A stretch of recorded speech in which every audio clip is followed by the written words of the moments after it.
Okay. Cut பண்ணிக்கலாம். மக்களே, பாத்தீங்கன்னா இன்னைக்கு இது நம்மளோட 2வது வீடியோ. இந்த வீடியோல பாத்தீங்கன்னா நேத்திக்கு மேட்ச் ஆர்சிபி விசஸ் ஆர்சிபி முடிஞ்சு போச்சோ. சாரிடா, அதை விட்டுரு. நேத்திக்கு மேட்ச் பாத்தீங்கன்னா சிஎஸ்கே விசஸ் மும்பை. அதுல பாத்தீங்கன்னா நம்ம ஆல்ரெடி ப்ரெடிக்ட் பண்ண மாதிரி தான் சிஎஸ்கே தான் ஜெயிச்சாங்க. ஸோ அது மட்டும் ஒரு ஸ்பெஷல் இது கிடையாது. நேற்றுக்கு நடந்த மேட்ச்ல நிறைய ரெக்கார்ட்ஸ் எல்லாம் பிரேக் ஆயிருக்கு. அந்த ரெக்கார்ட்ஸ் என்னென்னங்கிறத இப்ப நம்ம இணைப்பா இருக்காரு பிகே, அவர் சொல்லுவாங்க. பிகே சொல்லுங்கண்ணே. வணக்கம் மக்களே. நேத்து பாத்தீங்கன்னா நல்ல ரெக்கார்டும் உருவாயிருக்கு. அதே மாதிரி ரொம்ப ஒஸ்டான ரெக்கார்டும் கிரியேட் பண்ணப்பட்டிருக்கு. அதாவது முதல் மேட்ச் எஸ்ஆர் வச்சு விசஸ் ஆர்ஆர். அதுல பாத்தீங்கன்னா நம்ம சோப்ரா ஆர்ச்சர் இங்கிலாந்து வீரர் ஒருத்தர் வெறும் 4 ஓவருக்கு 76 ரன்கள் கொடுத்திருக்காரு. இது வரைக்கும் நாம இப்படி ஒரு ரெக்கார்டை யாருமே பண்ணதில்ல. ஏன் நம்ம ஆர்சிபி பவுலர் கூட இந்த அளவுக்கு ரன் கொடுத்ததில்ல ஒரு 4 ஓவர்ல. 18 வருஷம் ஐபிஎல். இது வரைக்கும் 18 வருஷம் ஐபிஎல் இதுதான் ரொம்ப ரொம்ப மோசமான ரெக்கார்டுன்னு கண்டிப்பா நான் சொல்லுவேன். அதான் அதுவும் ஆர்ஆர் படைச்சிருக்காங்க. ஆனா இன்னொரு பிளஸ் என்னன்னா ஆர்சிபி கொடுத்த 257 ரன்னை விட ஒரு ரன்னு கம்மியா தான் கொடுத்திருக்காங்க. இல்லன்னா அந்த ரெக்கார்டையும் பிரேக் பண்ணிருப்பாங்க நம்ம ஆர்ஆர். அப்படிப்பட்ட ஒரு மேட்ச். ஆனா ப்ரெடிக்ட் பண்ண மாதிரி எஸ்ஆர்ஐ ஜெயிச்சிட்டாங்க. நல்ல பேட்டிங் தான், நல்ல பவுலிங் யூனிட் வேற இருந்தாலும் 200 ரன்னுக்கு மேல அடிக்க விட்டாங்க, ஜெயிச்சிட்டாங்க. ஓகே, இன்னொரு மோசமான ரெக்கார்டே இருக்கு. இருங்க, இன்னொரு ரெக்கார்டு இருக்கு. எம்ஐ பண்ணது இது வரைக்கும் 13 தடவை முதல் மேட்ச்ல தோத்துருக்காங்க. 13 வருஷமா யாரும் இந்த ரெக்கார்டையும் பிரேக் பண்ண மாட்டாங்க இது வரைக்கும். அதுல இன்னொரு ரெக்கார்டு இருக்கு, இண்டிவிஜுவல் ரெக்கார்டு.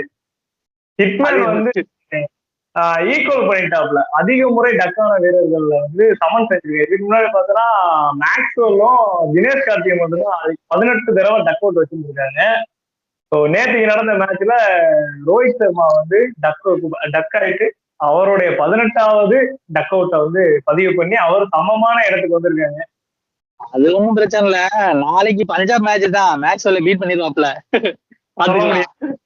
மேக்ஸ்வெல் ஒரு ஆள் மட்டும் இப்போதைக்கு போட்டிக்கு இருக்காரு. அவர் டக்கு கொடுக்கலன்னா இது இதே ஈக்குவலா இருக்கும். பார்ப்போம் அந்த சீசன் முடியறதுக்குள்ள யார் அதிகமான டக் அவுட் எடுத்துருக்காங்க. அது ஒரு மோசமான சாதனை. நான் மேக்ஸ்வெல் மேலதான் பெட்டு கட்டுவேன். கண்டிப்பாவே பெட்டு கட்டுவேன். அதுதான் நம்பிக்கை இருக்கு. மேக்ஸ்வெல்ல பொறுத்த வரைக்கும் ஆர்சிபில இருக்கும்போது டொக்கு வச்சே ஆடிட்டு இருக்க மாதிரியே தெரியும். வேற டீமுக்கு போனோடனே கொஞ்சம் புலம் தெளிவாங்க. ஏற்கனவே அது அவருடைய தாயகம் வேற மாதிரி சொல்றாங்க. ஏற்கனவே இதுல தானே பஞ்சாப்ல தானே இருந்தான். திருப்பி அதே பஞ்சாபுக்கே திரும்பிட்டாப்ல. ஆஸ்திரேலியா இருக்கும்போது கொஞ்ச காலம் வச்சு கூட அடிச்சு ஜெயிச்சிருவாரே தவிர ஐபிஎல் வந்துட்டா புலியா இருந்தவர் பூனையா இருக்காரு.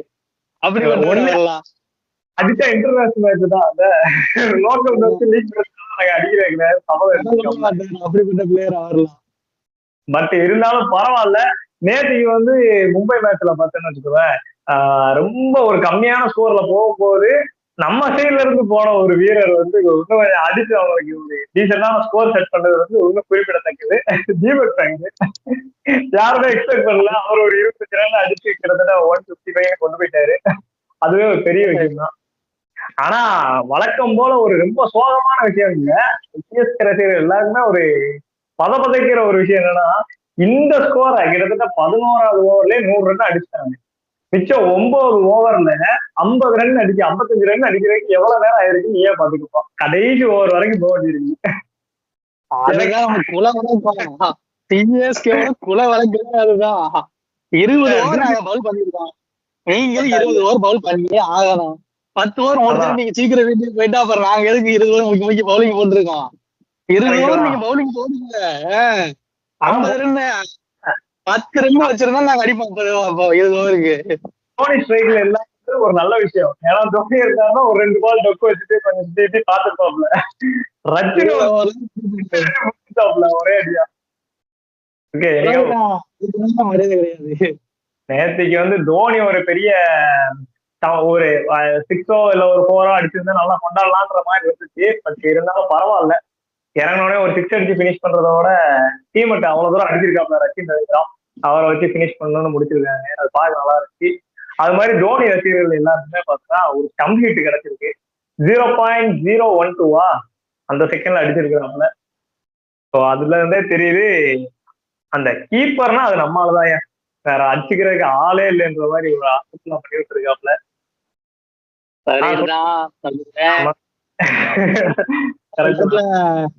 நம்ம நீலாம்பரி ஆண்டி ரஜினி தாத்தா பார்த்து சொல்லுவாங்கல்ல, உங்களுக்கு வயசானாலும் இன்னும் உங்க ஸ்டைல் இதெல்லாம் குறையவே இல்லைன்னு. அந்த மாதிரிதான் அவங்களுக்கும் வயசாச்சுன்னா என்ன, டெம்பிங்லயும் சரி நம்ம ஐடியாலஜி அதுதான் இருக்கிறதுலே ரொம்ப முக்கியம். அவரை மாஸ்டர் மைண்டே எது சொல்றாங்கன்னா அவரோட ஐடியாலஜியால மட்டும்தான் அவர் அப்படி சொல்றாங்க. அது இருக்கிற வரைக்கும் மாட்டாங்க. நம்மளால பேட்டி கொடுத்தாருல, நான் வீல் சேர்ல வந்தா கூட வந்து கேம் ஆட வச்சுருவாங்கன்னு சொல்லி அவரே சொல்லியிருக்காப்புல. 2035 வரைக்கும் கண்டிப்பா அவரே சொன்னதான் ஒரு நியூஸ் வந்துச்சு. ஓகே, நேற்று எல் கிளாசிக்கோ மேட்ச் நல்லபடியா முடிச்சிருச்சு. இன்னைக்கு பார்த்தோம்னா யாருக்கு மேட்ச்? என்ன பாக்குறேன், டெல்லி கேபிட்டல்ஸ். சரி, கம்பல்சரி டிசி தான் ஜெயிப்பாங்க. எனக்கு வந்து டிசி பிடிக்காது. அதாவது நான் சொல்றது இதுல சொல்றேன். ஆனா இந்த மேட்சை பொறுத்த வரைக்கும் டிசியை வந்து நான் சப்போர்ட் பண்றேன். எதனால அப்படின்னா, எக்ஸ் கம்பெனில இருந்து வெளியில வந்த நம்ம கேஎல் ராகுல் இப்ப வந்து தன்னோட எக்ஸ் கம்பெனியை போட்டு அடிச்சு நொறுக்க வேண்டிய ஒரு வாய்ப்பு கிடைச்சிருக்கு. ஏற்கனவே சோசியல் மீடியால எல்லாத்துக்குமே பார்த்திருப்போம். உங்களுக்கு எது வந்து ரொம்ப அதிகமான கோவம் வரும்னு கேஎல் ராகுல்கிட்ட கேட்டப்போ வந்து டிஸ்ரெஸ்பெக்ட்ஃபுல் தான் எனக்கு ரொம்ப கோவம் வரும் அப்படின்னாரு. போன சீசன்ல எல்லாருமே பார்த்திருப்போம். அட்லீஸ்ட் ஒரு பெவிலியனுக்குள்ள இல்ல ட்ரெஸ்ஸிங் ரூம்ல எங்கேயா கூட்டு போயிட்டு கூட கேஎல் ராகுல் திட்டிருக்கலாம். அவ்வளவு ஓப்பன்ல வச்சுட்டு ஒரு ஓனர் வந்து அப்படி அந்த மாதிரி பேசுறது வந்து பாக்குற ரசிகர்களுக்கே ரொம்ப ஒரு மாதிரி மன வருத்தமா இருந்துச்சு. ஸோ அந்த பிரான்சைஸ்ல இருந்து இப்ப வெளியே வந்துட்டாப்ல. இன்னைக்கு வந்து அதே பிரான்சைஸ் அடிச்சு புழக போறாப்லயா இல்லையாங்கிறது தான் இன்னைக்கான மேட்ச் பரபரப்பா இருக்கும். ஆனா இன்னைக்கான மேட்சுக்கு நிறைய பேர் இன்ட்ரெஸ்ட் காட்டல. உண்மையிலே பாத்தீங்கன்னா இன்னைக்கு மேட்ச் சூப்பரா இருக்கும்ன்றதான் என்னுடைய கருத்து. பார்ப்போம் என்ன மாதிரி இருக்குன்ட்டு. ஸோ ஆப்பனண்டும் சும்மா இல்ல, பிக்கப் பண்ணிட்டு எடுத்து வச்சிருக்கிறாங்க. எல்எஸ்சியை கூட எனக்கு டிசி தான் அதிகமா நம்பிக்கை வரும். டிசி தான் எனக்கு அடிப்பாங்க. அதுவும் எனக்கு ரொம்ப முக்கியமான விஷயம் என்னன்னா, கேஎல் ராகுல் பார்த்தேன்னா ஒரு செஞ்சுரியை போட்டுட்டு காது பக்கத்துல கைய வச்சுட்டு அப்படின்னா போதும். நான் அசல் கோளாறு ஒரு பாட்டு பேக்ரவுண்ட்ல போட்டு காத்துல போட்டலான்னு இருக்கேன். அந்த அளவுக்கு இன்னைக்கு மேட்ச் நான் பயங்கரமா எதிர்பார்க்கிறேன். பாப்பா என்ன நடக்குன்னு பாக்கலாம். உன்னுடைய கருத்து என்னப்பா? நான் கண்டிப்பா டிசின்னு தான் நான் சொல்லுவேன். ஆனா நான் வந்து டெக்னிக்கலான ரீசன் நிறைய வச்சிருக்கேன். அது என்னன்னா, இந்த வருஷம் ஐபிஎல்ல பாத்தீங்கன்னா அதாவது எல்எஸ்ஜியை தவிர மித்த எல்லா டீமும் ஒரு பவுலிங் யூனிட்டை அப்படியே சஃபல் பண்ணி தான் எடுத்திருக்காங்க. அதிகபட்சம் ஒரு 3 பிளேயர் வரைக்கும் எல்லாருமே சஃபல் பண்ணியிருக்காங்க. ஆனா எல்எஸ்ஜி மட்டும்தான் மெயினான 2 பேட்ஸ்மேன், அதாவது மார்க்கஸ் ஸ்டாய்னிக்ஸ், ஆஸ்திரேலியா பேர் நம்ம கூட போன தடவை சிஎஸ்கேவையே 2 அடுத்தடுத்த மேட்ச்ல தோற்கடிச்ச ஒரு வீரர் மார்க்கஸ் ஸ்டாய்னிக்ஸ், அவரை விட்டுட்டாங்க. 2வது கேஎல் ராகுல். இவங்க 2 பேரையுமே வெளியில விட்டுட்டாங்க. ரிசர்வ் பண்ணிட்டு ஒருத்தரை மட்டும் எடுத்து வச்சிருக்காங்க. அவர் 10 மேட்சுக்கு ஒரு மேட்ச் அடிக்கிற ஆளு. அவர் எதுக்கு எடுத்தாங்கன்னு இப்ப வரைக்கும் தெரியல. அவர் ஒரு கேப்டன், அப்படி ஒரு நிரந்தரமான ஒரு ஆள் வேணுங்கிறதுக்காக மட்டும்தான் அவர் எடுத்திருக்காங்க. மற்றபடி ரெக்கார்டு நம்பர்ஸ் எல்லாம் எனக்கு அந்த அளவுக்கு அவர் மேல ஒரு விருப்பம் இல்லை. ஆனா பவுலிங்னு பாத்தீங்கன்னா இதே ரவி பிஸ்னாய் தான், இது மொஷின் கான், அந்த சித்தார்த்து, இந்த மாதிரி ஒரு 4 பிளேயர் 5 பிளேயரு பழைய பிளேயர் அப்படியேதான் வச்சிருக்காங்க, தவிர ஒரு சேஞ்சோ எதுவுமே இல்லை. ஆனா டிசி பாத்தீங்கன்னா நிறைய சேஞ்ச் பண்ணிருக்காங்க, பவுலிங்லயும் சரி பேட்டிங்லயும் சரி. 2 பக்கமும் நிறைய சேஞ்ச். ஒரு ஸ்ட்ராங்கான பேட்டிங் லைனப் எப்படியோ அதே மாதிரிதான் பவுலிங்கும். நடராஜனா இருக்கட்டும், ஒரு 2-3 பிளேயரு ஸ்ட்ராங்கான பிளேயரு பவுலிங்லயும் சரி, ஒரு நல்ல பேட்ஸ்மேன் யூனிட் அது வரைக்கும் நல்லா இருக்காங்க. அதனால நான் மேக்ஸிமம் டெக்னிக்கலா எல்எஸ்ஜி ஜெயிப்பாங்க நான் சொல்றேன். ஓப்பனிங்க்கு பாபு மெக்கருக்கும் இருக்காங்கன்னு நினைக்கிறேன். ஒரு அருமையான ஓப்பனிங் இருக்கு அவங்க கிட்ட. ரவுண்ட்ல கேஎல் ராகுல் இறங்குவாப்ல. இன்னைக்கு அந்த தெரியல இல்ல, ஆர்சிபில மாட்டிக்கிட்டு இப்பதான் வெளியே வந்திருக்காரு. இதுக்கப்புறமாவது அவருக்கு பிடிச்ச ஒரு இது போய் தொலையுது. இதுக்கப்புறமா உருப்படியா இருக்கிறதுக்கு எதிர்பார்க்கிறேன் நான். பாப்பேன் என்ன நடக்குதுன்னு பாப்போம். ஆனா இன்னைக்கு மேட்ச் வந்து நான் கொஞ்சம் நல்லா எக்ஸ்பெக்ட் பண்றேன். என்ன நடக்குதுன்னு பாக்கலாம். என்ன அவ்வளவு அமைதியாயிட்டா? 180ல இருந்து ஒரு 200 ரன்னுக்குள்ள கணிப்பு, என்னோட கணிப்பு. ஆனா டிசி வந்து மேக்சிமம் செகண்ட் பேட்டிங் எடுக்கிறது நல்லதுன்னு நான் சொல்லுவேன். ஃபர்ஸ்ட் பேட்டிங்கை விட செகண்ட் பேட்டிங் எடுக்கிறது ஒரு சேசிங்கு. கண்டிப்பா எல்எஸ்ஜி பவுலிங்கு கொஞ்சம் சொதப்பதான் செய்வாங்க. அதனால மேக்சிமம் செகண்ட் பேட்டிங் எடுக்கிறது இன்னும் கொஞ்சம் நல்லது ஃபர்ஸ்ட் பேட்டிங்கை விட. அது கரெக்டா எடுக்கிறது எப்பவுமே பெஸ்ட் தான். பட் பாப்போம் இன்னைக்கு எப்படி நடக்க போகுது தெரியல. பட் மேட்ச் எப்படி போனா கூட, ஆனா எனக்கு தோன்ற விஷயம் வந்து ஒரு 2 விஷயம் தான்.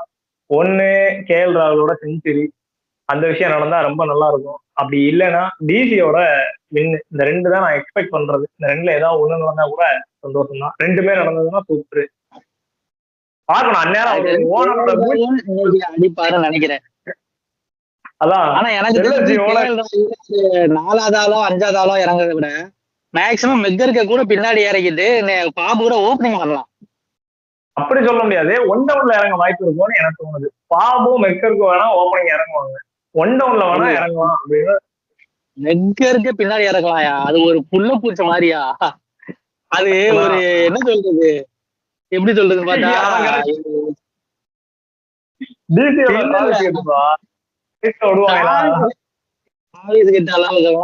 இது பண்ணாதீங்க.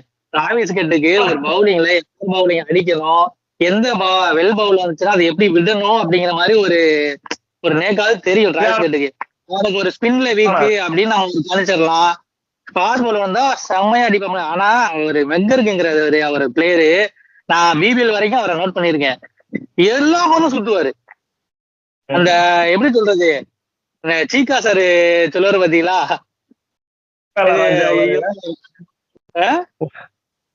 மூக்குமார ராஜான்ற மாதிரி எல்லா பக்கமும் சுத்தி விட்டுருவாப்லன்றியா? இன்னொரு டைலாக், நல்ல டைலாக், பட்டா பாக்கியம் பலாட்டில. அதாவது இன்னைக்கு டாக்டிக்கலாகவும் ரைட்டு, ராமோட விருப்பப்படியும் இருக்கட்டும். ஆனா இன்னைக்கு எல்எஸ்ஜி விட டிசி ஜெயிச்சா நான் ரொம்ப சந்தோஷப்படுவேன். டிசி தான் ஜெயிக்கும், நான் உறுதியா இருக்கேன். ஒருவேளை அதுல உங்களுக்கு மாற்று கருத்து ஏதாவது இருந்ததுன்னா, இல்ல எல்எஸ்ஜி ஜெயிப்பாங்க அப்படின்னா ஏன் ஜெயிப்பாங்க, எதனால, ஒரு ரீசன் மட்டும் நீங்க எங்க கூட ஷேர் பண்ணிக்கலாம். சரிங்களா மக்களே? உங்க கருத்துக்கள் மக்களே. ஆமா, என்னோட கருத்து என்னன்னா, எனக்கும் கண்டிப்பா டிசி தான் ஜெயிக்கணும்னு ஆசைப்படுறேன். ஸோ இதுல உங்களுக்கு வேற ஏதாவது ஒப்பீனியன்ஸ் இருந்துச்சு அப்படின்னா மறந்துடாம கீழே எல்லாரும் கமெண்ட் பண்ணுங்க. ஸோ இந்த நம்மளோட சேனல் புது சேனல் அப்படிங்கிறதுனால பார்த்துட்டு இருக்கவங்களாம் மறந்துடாம லைக் அண்ட் சப்ஸ்கிரைப் பண்ணி கொஞ்சம் சப்போர்ட் பண்ணுங்க. முடிஞ்சா உங்க ஃப்ரெண்ட்ஸ் 4 பேருக்கு ஷேர் பண்ணுங்க. நாங்க பேசுறதுல ஏதாவது தப்பா இருந்துச்சு இல்ல ஏதாவது மாற்றினாலும் அந்த விஷயத்தையும் கீழே கமெண்ட் பண்ணுங்க. மீண்டும் உங்களை அடுத்த ஒரு இன்னொரு வீடியோல சந்திக்கிறோம். அதோட நாங்க கிளம்புறோம். அவ்வளவுதானடா, வேற எதுவும் சொல்ல போறியா? நன்றி வணக்கம். நன்றி வணக்கம்.